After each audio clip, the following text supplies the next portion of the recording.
আমি লাউ শাক বানাবো। লাউ শাক কেটে ধুয়ে নিয়েছি। এখানে আছে বেগুন, কুমড়ো, আলু আর বড়ি। কড়াই গরম হয়ে গেছে, বড়িটা ভেজে নিচ্ছি।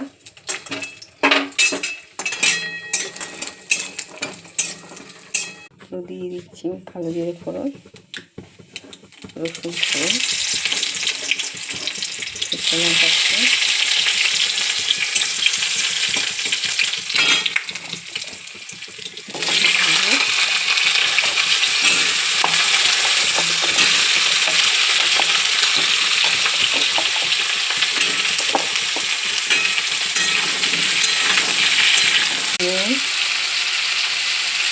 দিয়ে দিচ্ছি হলুদ,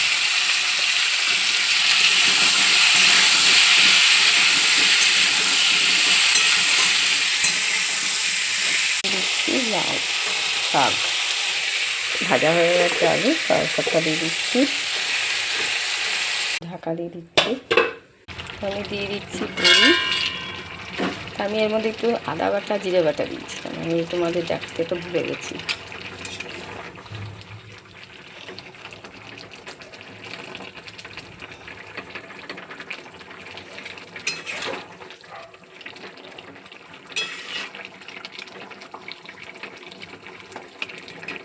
দিয়ে দিচ্ছি আমি একটু মিষ্টি,